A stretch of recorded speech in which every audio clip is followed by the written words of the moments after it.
नमस्कार, मी फार्मसी क्षेत्रातील एक विद्यार्थी आहे. माझा महाराष्ट्र राज्य आरोग्यमंत्री श्री माननीय राजेश टोपे साहेबांना साष्टांग प्रणाम.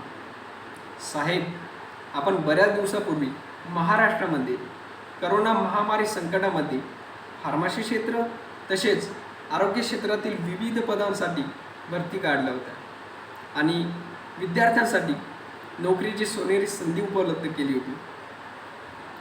आणि या परीक्षेचं वेळापत्रकसुद्धा तुम्ही जाहिरातीद्वारे प्रसिद्ध केलं होतं आणि याच कारणामुळे साहेब तुम्ही विद्यार्थ्यांसाठी प्रेरणादायक व्यक्तिमत्व ठरले होते.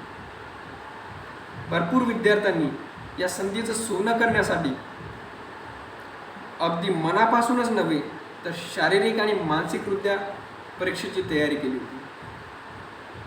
तसेच भरपूर विद्यार्थ्यांनी निवडलेल्या सेंटर न मिळता दुसरे सेंटर देण्यात आले तरी ते खचून न जाता त्यांनी हे सेंटर गाठले. पण तुमच्या आजच्या या अचानक परीक्षा पुढे ढकलण्याच्या निर्णयामुळं संपूर्ण महाराष्ट्रामध्ये संतापाचं वातावरण निर्माण झालं आहे. तर याला कारणीभूत कोण? महाराष्ट्र शासन, आरोग्य विभाग की विद्यार्थ्यांनी तळमळीने केलेला अभ्यास? साहेब, मागच्या वेळेससुद्धा MPSC परीक्षा वारंवार पुढे ढकलण्यामुळं महाराष्ट्राने एका गुणी विद्यार्थ्याला हरवून बसला आहे. महाराष्ट्र तीच परिस्थिती यावेळेससुद्धा उद्भवली आहे. जर सेंटरवर पोहोचलेल्या विद्यार्थ्यांना कोरोनाची लागण झाली किंवा संताप आलेल्या विद्यार्थ्यांनी आत्महत्या करण्याचा प्रयत्न केला तर याला जबाबदार कोण?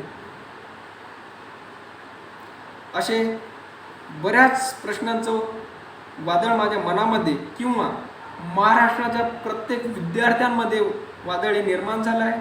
तरी तुम्ही या वादळाचा त्वरित काहीतरी उपाय काढावा असं माझी मागणी आहे व माझी विनंती आहे. धन्यवाद.